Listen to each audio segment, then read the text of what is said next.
Hello student, आज हम economics में जो टॉपिक पढ़ेंगे वो टॉपिक है नेशनल डेवलपमेंट। लास्ट क्लासेज में हमने पढ़ा था डेवलपमेंट क्या है।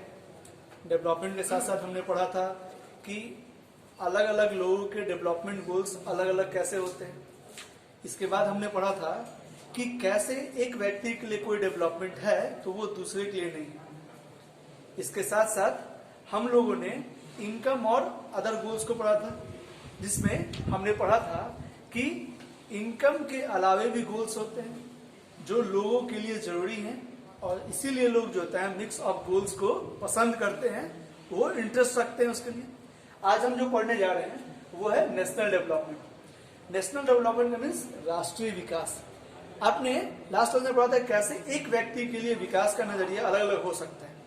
उसी तरीके से अगर हम कहें तो नेशनल डेवलपमेंट के प्रति भी, यानी राष्ट्रीय विकास के प्रति भी अलग अलग लोगों के नजर में अलग अलग हो सकता है कि उनके बीच आपस में जो एस्पिरेशन है गोल्स है नेशनल डेवलपमेंट के प्रति, वो कन्फ्लिक्ट हो सके। जैसे अगर हम बात करें कि कोई व्यक्ति यह चाहता है कि हमारे देश में शिक्षा व्यवस्था अच्छी हो जाए तो हमारा देश ज्यादा तरक्की करेगा, ज्यादा विकास करेगा। कोई यह सोच सकता है कि हमारे देश में अगर करप्शन खत्म हो जाए तो शायद हमारा देश और ज्यादा अच्छे तरीके करेगा। वहीं कोई यह सोच सकता है कि अगर स्वास्थ्य व्यवस्था अच्छी हो जाए तो हमारा देश और ज्यादा तरक्की करेगा। तो कोई यह चाहता है कि हमारे देश में इंडस्ट्रियों की भरमार हो जाए, इंडस्ट्रियों की संख्या बढ़ जाए। तो कोई यह सोच रखता है कि हमारे देश में जो है कृषि क्षेत्र यानी एग्रीकल्चर सेक्टर में ज्यादा डेवलपमेंट हो, उस वजह से हमारा जो होता है देश विकास करेगा। यानी कुल मिला के आपने देखा कि राष्ट्रीय विकास के प्रति भी अलग अलग लोगों के नजर में विकास का नजरिया अलग अलग है। यह विकास एक के लिए जो है कुछ और है तो दूसरे के लिए कुछ और हो सकता है कि जो एक व्यक्ति जो सोच रखता है उसमें कन्फ्लिक्शन देखने को दूसरे की सोच के प्रति। यानी कुल मिलाकर हम बात करते हैं, इन सब चीजों को हम ध्यान में रखें तो सारे चीजों को मिलाकर ही कोई राष्ट्र, कोई देश विकास कर पाएगा, विकास करता है। सिर्फ एक चीजों के आधार पर कोई राष्ट्र विकास नहीं करता है, चाहे वो शिक्षा हो, स्वास्थ्य हो या कृषि हो। सभी को साथ में लेकर चलना पड़ेगा, तब जाके कोई भी राष्ट्र वाकई में विकास करता है। और उस देश को विकास करने के लिए अदर जो आयाम हैं उनको भी एक जो होता है बहुत ही बड़ा फैक्टर है। अब अगले टॉपिक देखेंगे, और अगला टॉपिक जो है हमारा वो है how to compare different countries और स्टेट्स।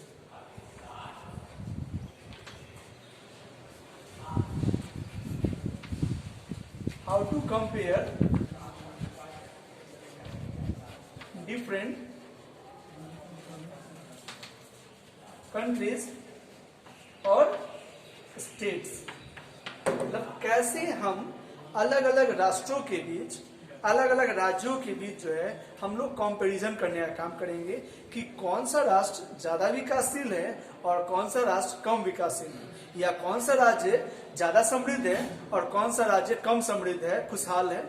इन बातों को जब हम पढ़ते हैं तो हम इसमें सबसे अहम जो देखते हैं कि हम कई सारे फैक्टर को इसमें हम लोग इंक्लूड कर सकते हैं जब हम लोग कंट्रियों के बीच में कंपेयर करते हैं। जैसे लिटरेसी रेट के आधार पर हम कंपेयर कर सकते हैं, इन्फेंट मोर्टेलिटी रेट के आधार पर कर सकते हैं, लाइफ एक्सपेक्टेंसी रेट के आधार पर कर सकते हैं, पॉवर्टी रेट के आधार पर कर सकते हैं, इनकम के आधार पर कर सकते हैं। तो इसमें हम लोग कई सारे फैक्टर यूज कर सकते हैं, लेकिन इसमें इनकम जो है एक मेन फैक्टर है जिसके आधार पर अगर हम करते हैं तो शायद हमें मोटा जो कहें कि मोटा मोटी जो आंकड़ा है वो हमें पता चल जाता है कि वो देश कितना डेवलप है। तो आज हम उसी चीजों को पढ़ने जा रहे हैं, यानी हम इनकम के आधार पे कंट्रियों को हम कंपेयर या डिफरेंशिएट करने की कोशिश करेंगे, और यह कैसे करते हैं इस बातों की चर्चा हम करेंगे। तो सबसे पहले हम समझते हैं per capita income.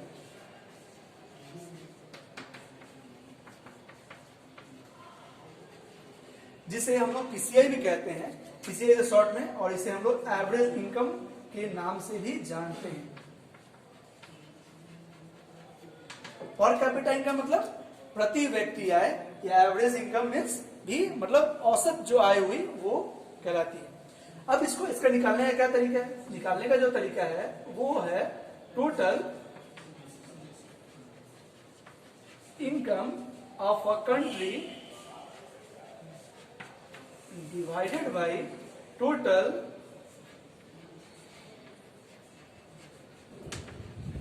Population of a country, यानी जब हम टोटल इनकम किसी कंट्री के एक साल में होने वाले टोटल इनकम को जब हम टोटल पॉपुलेशन से डिवाइड करते हैं तो फाइनली पर कैपिटा इनकम या एवरेज इनकम निकल जाता है।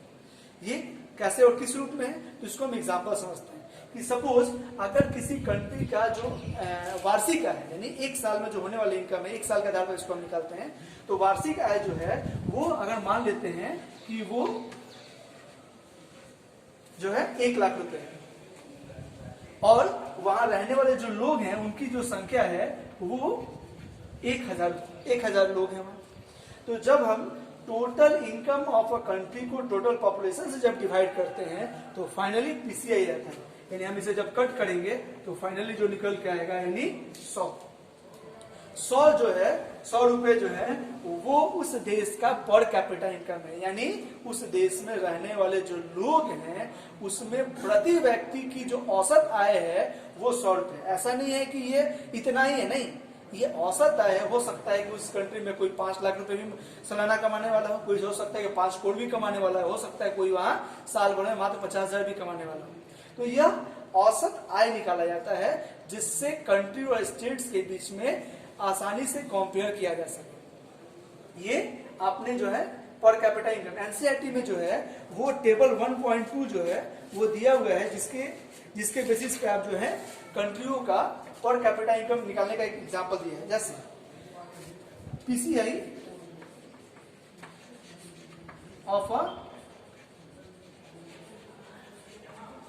ऑफ कंट्री ए, तो इसमें दिया हुआ है फैमिली जो है A B C D E, 5 परिवार दिए हुए हैं। ए यानी हम पांचों परिवार की इनकम को जोड़ दिए और डिवाइड कर दिए 5 जो होता है, जो 5 लोग हैं उनसे डिवाइड कर दिए तो ये हो गया 5। ठीक है, अब इसमें जो डाटा दिया है उसको हम देख लेते हैं। तो 9500,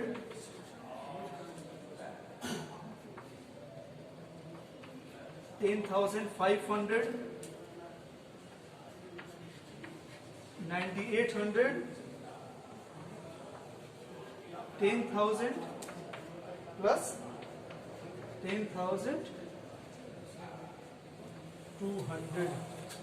डिवाइडेड बाई 5 जब हम करेंगे तो ये आंकड़ा जो आएगा वो 50,000 डिवाइडेड बाई 5 कट करेंगे तो 10,000। यानी आपने देखा कि 5 लोग हैं उस देश में और उनका इनकम एक साल का इतना इतना है। हमने टोटल जो था उनके सभी की इनकम को जोड़ दिया और डिवाइड कर दिया 5 से, तो हमारा जो है पर कैपिटा इनकम जो है जो निकल के है वो 10,000 है। यानी उस कंट्री ए का जो है पर कैपिटा इनकम 10,000। इसी तरीके से कंट्री बी का दिया हुआ है, अपनी कंट्री बी का निकाल सकते हैं। अब आपने देखा कि ये हमारे देश में जो है अलग अलग कंट्रियां जो है अपना अलग अलग पर कैपिटा इनकम निकालती हैं, लेकिन अलग अलग कंट्रियों के यहाँ जो करेंसी है वो अलग अलग है। जैसे हमारे इंडिया में रुपीज है, वहीं आप चाइना में देखें तो युआन है, बांग्लादेश में देखें तो टका है। तो हम जो देखने का काम करते हैं अलग अलग देशों में अलग अलग करेंसी है। तो ग्लोबल लेवल पे अगर हम बात करें तो यह कौन सी संस्था निकालती है, तो यह संस्था का नाम है WHO, कहते हैं वर्ल्ड बैंक। वर्ल्ड बैंक जो होता है वो इसको निकालने का काम करती है और वर्ल्ड बैंक जो होता है इसको डॉलर मेजर करती है। ये सारे जो करेंसी है उसको कन्वर्ट करती है सबसे पहले डॉलर में और फिर फाइनली पीसीआई निकालने का काम करती है। और इस आधार पे वो सेट करते हैं कि कौन से कंट्री जो है वो डेवलप्ड हैं, अंडर डेवलप्ड हैं और डेवलपिंग कंट्रीज हैं। अगर हम बात करते हैं इंडिया में, तो इंडिया में जो संस्था है निकालने के लिए पर कैपिटा इनकम को, उस संस्था का नाम है सेंट्रल स्टैटिस्टिक ऑफिस, जो कि मिनिस्ट्री ऑफ स्टैटिस्टिक्स के अंदर आती है। तो आपने यह जाना। अब हम थोड़ा ग्लोबल लेवल की बात कर रहे हैं, यानी जो वर्ल्ड बैंक निकालने का काम की है उसके आधार पर देखते हैं।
देखिए ये लिख रहा है $12,056 जो है, अगर किसी कंट्री का जो इनकम है पर कैपिटा इनकम $12,056 से ज्यादा है तो उस कंट्री को रिच कंट्रीज का दर्जा देते हैं, जिससे हम लोग डेवलप्ड कंट्रीज का भी नाम देते हैं। और वहीं अगर किसी कंट्री का पर कैपिटा इनकम जो है $955 से कम है तो उससे हम लोग लो इनकम कंट्रीज या जो होता है लेस डेवलप्ड कंट्रीज का नाम देते हैं। अगर वही हम बात करते हैं उसी साल, ये 2017 का आंकड़ा है, अगर हम वही उसी साल इंडिया का देखते हैं तो वो $1820 है। इसका मतलब जो होता है इंडिया जो है वो आपको एवरेज कंट्री के रूप में जाना गया है, इसको हम लोग कहते हैं डेवलपिंग कंट्रीज, यानी इंडिया डेवलपिंग कंट्रीज में। तो आपने ये देखा कि यह जो सेट करने का जो क्राइटेरिया है कि $12,056 ये हर साल चेंज होता है। ये वर्ल्ड बैंक जो होता है वो एक पैरामीटर सेट करती है अलग कंट्रियों का पर कैपिटा इनकम निकाल के कि कितने से ज्यादा होगा तो उसको रिच कंट्रीज में कहा जाएगा और कितने से कम होगा तो उसको लो इनकम या पुअर कंट्रीज का दर्जा दिया जाएगा। आप ये बात समझ गए। अब आपने समझा how to compare different countries और स्टेट्स। पीसीआई क्या होता है। अब हम पीसीआई ऑफ इंडिया की बात करते हैं। देखिए पीसीआई ऑफ इंडिया की जहां बात है तो आप अगर बात करें करंट प्राइसेस के आधार पे 2018-19 में जो पर कैपिटा इनकम जो रहा इंडिया का 2018-19 में करंट प्राइसेस के आधार पे वो 1,14,958 रुपए रहे, जबकि 2017-18 में जो है आपको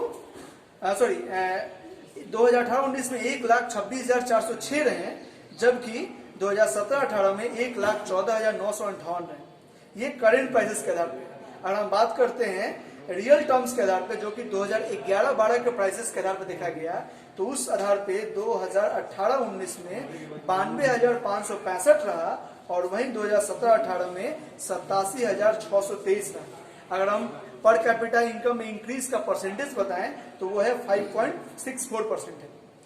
इसी साल यानी 2018-19 के आधार पे जो निकल के आया आंकड़ा यानी 50,000 जिन कंट्रियों का जो ये रहा डॉलर जो है 50,000 जो डॉलर जो रहा उसमें 43 कंट्रीज है, जबकि $20,000 में जो है मात्र 70 कंट्रीज है और $10,000 में जो है आपको मैक्सिको और चाइना यह प्रवेश किया।